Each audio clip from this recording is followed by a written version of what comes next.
Sapa Hati bersama Gus Agus.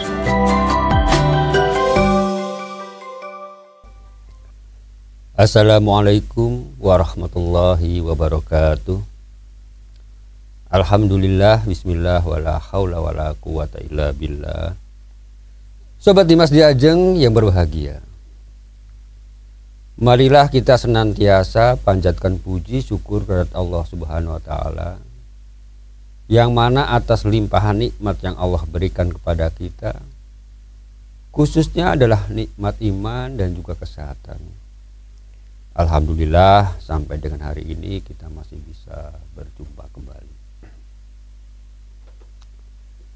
Sobat Dimas Diajeng yang berbahagia, ini ada pertanyaan dari pemirsa YouTube ya, dan juga dia juga pendengar radio FM ya, Pop FM.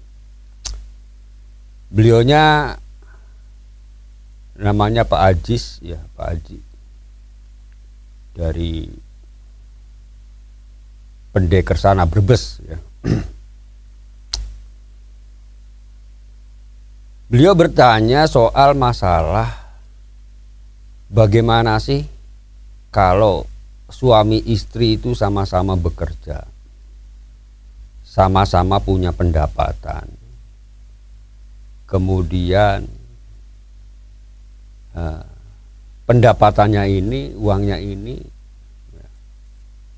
itu dijadikan satu ya, jadikan satu ya. Manakala suami mau make ya toko ngambil dari tempat yang memang sudah disediakan gitu ya. Istrinya pun juga sama gitu ya, mau apakah itu untuk kebutuhan dia sendiri atau untuk belanja, untuk apa ya, ngambil dari tempat yang sama. Kemudian apakah itu diperbolehkan di dalam agama kita gitu. Ini pertanyaan dari Pak Aji ya, dari Pendekersana Brebes ya. Ya, ini pertanyaan cukup menarik ya, karena kadang-kadang di dalam kehidupan nyata ini kan kita ya pada saat ya hampir semua lah orang yang namanya bersuami istri itu kan berumah tangga itu biasanya hal-hal yang berhubungan dengan seperti ini ya, masalah penghasilan itu kadang-kadang ya menjadi hal yang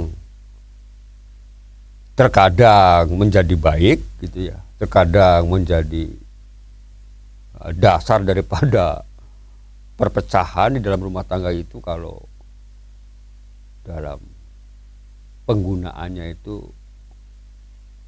kurang sesuai atau kurang tepat. Karena mesti di antara mereka ini kalau kurang bisa menyadari, tentu akan terjadi hal-hal yang membuat percekcokan atau pertengkaran, karena hal sebetulnya gara-garanya sebetulnya sepele. Ya, hanya masalah urusan masalah nafkah, masalah ekonomi. Ya walaupun sebetulnya bukan sepele, karena kalau dalam agama itu yang namanya nafkah itu adalah satu kewajiban bagi seorang suami untuk menafkahi istrinya dan anak-anaknya. Ya, sebelum kita menjawab soal masalah apa yang menjadi pertanyaan dari Pak Aji ini, ya, baiklah kita untuk mengoreksi atau membahas dulu hal-hal yang berhubungan dengan masalah ini. Seperti tadi kita sampaikan bahwa seorang suami itu punya kewajiban. Nah, ini semua tahu lah, ya, semua umat muslim, siapapun ya, tidak hanya orang Islam, siapapun ya, itu kan mengerti, tahu dan merasa ya, punya rasa kalau menjadi seorang suami itu ya mesti punya kewajiban untuk mencukupi kebutuhan istrinya, anak-anaknya, kan begitu ya, siapapun sebetulnya ya, tapi kita bicara soal di dalam agama kita. Dalam Al-Quran Allah berfirman ya, A'udzubillahi minasyaitonirrajim, bismillahirrahmanirrahim. Wa 'alal mauludi lahu rizquhunna wa kiswatuhunna bil ma'ruf. Yang artinya kurang lebih adalah bahwa dan kewajiban ayah menanggung nafkah dan pakaian mereka dengan cara yang ma'ruf. Kemudian juga dilanjutkan juga dalam firman berikutnya adalah la tukallafu nafsun illa wus'aha. Seseorang itu tidak dibebani lebih dari kesanggupannya. Nah, ini urusannya dengan masalah nafkah ya. Jadi memang satu anjuran ya, yang menjadi kewajiban bagi seorang suami itu adalah untuk memberikan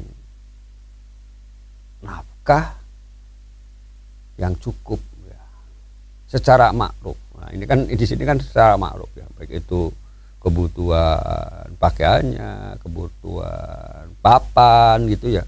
Yang namanya kebutuhan rumah tangga itu kan yang macam-macam ya Mas ya. Ya, ada papan, makan, apalagi sandang gitu ya, pendidikan. Ini satu hal yang memang menjadi tanggung jawab seorang suami. Nah, cuman bahwa suami pun ini walaupun diberi tanggung jawab, ini kan juga tidak dibebani dengan kemampuan yang apa namanya ya sebatas kemampuannya. Jadi kalau tidak mampu ya nggak mungkin harus dipaksakan harus ini, ya nggak bisa juga. Karena kan orang punya keterbatasan di dalam kehidupannya, baik itu dalam mencari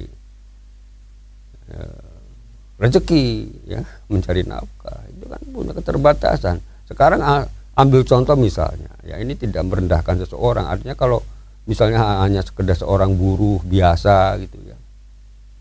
Nah, tapi kalau yang diperlukan di dalam istri apa namanya dalam menafkahi istrinya ini adalah untuk hal yang di luar kemampuannya ya, misalnya untuk perawatan gitu ya Mas, untuk rekreasi ya. Dan namanya perawatan ini yang tidak main-main, namanya kecantikan. Namanya perawatan kecantikan itu kan yo paling enggak itu kan yo, sekali perawatan yo di atas 1 juta gitu ya. Yo paling enggak 1 juta gitu. Yang biasa-biasa itu kan Mas ya. Yang kalau perawatannya model artis yo puluhan juta. Nah, kalau suaminya seorang buruh biasa kemudian dituntut untuk melakukan hal yang seperti ini, ya tobat itu, angkat tangannya Mas. Kan begitu ya, walaupun sebetulnya memang betul ya, artinya dalam agama kita itu yang namanya memberi nafkah itu kan tidak hanya sekedar makan, memberikan makan itu enggak, memberikan pakaian, memberikan rumah atau tempat tinggal, tidak hanya sekedar itu. Artinya ya pendidikan untuk anak-anaknya juga termasuk ya. Ada ini memang walaupun beda pendapat tapi memang ada juga yang menyampaikan bahwa termasuk di dalamnya adalah untuk perawatan kecantikannya gitu kan. Nah, ya, kalau udah seperti ini kan yang repot ya suami yang miskin ini kan ya Mas, merasa kewajiban, nanti kalau nggak melaksanakan kewajiban dianggapnya dosa gitu kan begitu. Nah, cuman di sini kan masalahnya, ingat firman Allah, la tukallafu nafsun illa wus'aha.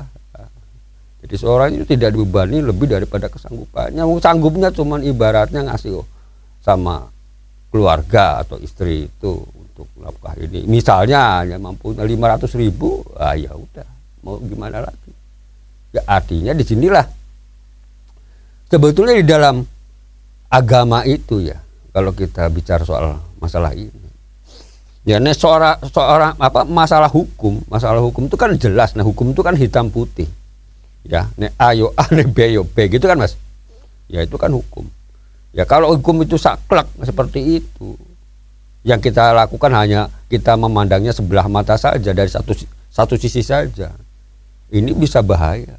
Karena dalam satu pernikahan itu kan tidak hanya hukum itu saja, tapi ada hukum-hukum yang lain, ada masalah yang lain. Kenapa dalam satu pernikahan itu kan ya, yang diutamakan lagi adalah hukum kesalingan ya. Apa Mas hukum kesalingan Mas? Ya, Ya artinya saling membahagiakan, saling pengertian, gitu kan? Saling membantu, saling menghormati, ya, saling keterbukaan. Nah, ini kan ilmu kesalingan ini. Ini pokok ini dalam rumah tangga itu. Aneh, hanya satu sisi saja dari hukum tadi, bahwa seorang suami itu wajib menafkahi istrinya. Tur saklek, hanya itu saja yang dipakai, tidak ada yang lain yang sebagai bahan untuk pembandingnya, bukan pembanding, artinya untuk menyelaraskannya, yaitu hukum yang lainnya, yaitu hukum kesalingan. Ya. Aja repot, gitu kan. Ya nanti isinya rumah tangga itu cuma tengkar aja ya. Bentar-bentar nikah, cerai, gitu. Nah, mesti gitu. Dia dipandang hanya materialistisnya saja, gitu kan, materialnya saja, gitu kan. Nah, nanti ono prinsip apa mas? Ono uang abang disayang, tidak ada uang abang ditendang, gitu kan? Nah, repot udah seperti ini namanya rumah tangga yang nggak genah gitu ya, nggak benar. Ya rumah tangga itu yo saling gitu ya, saling membahagiakan, saling memaklumi. Artinya kalau suami ya, dapat rezeki hanya ngasihkan, anggap saja misalnya hari ini dapatnya cuma 20.000, ya teko disyukuri, alhamdulillah. Yang paling bijak adalah bagaimana dalam rumah tangga itu bisa mengatur secara ekonominya, gitu kan, memanfaatkannya untuk hal-hal yang memang dibutuhkan. Yang tidak perlu ya jangan dulu, tunda dulu, gitu. Nah inilah yang paling penting di dalam kita berumah tangga. Maka itu tadi kalau terlalu mempertahankan apa dengan yang kita anggap sebagai kewajiban di dalam rumah tangga dalam satu sisi saja, ya maka yang terjadi adalah rumah tangga bukannya harmonis tapi malah menjadi petaka. Demikian, semoga ada manfaatnya. Billahi taufiq wal hidayah. Wassalamualaikum warahmatullahi wabarakatuh. Sapa Hati bersama Gus Agus. Untuk saran dan masukan, silahkan WhatsApp ke Gus Agus 0896 8811 6615. Dipersembahkan oleh Ziman, enzim antioksidan aktif, menjaga kesehatan dan memperpanjang usia Anda.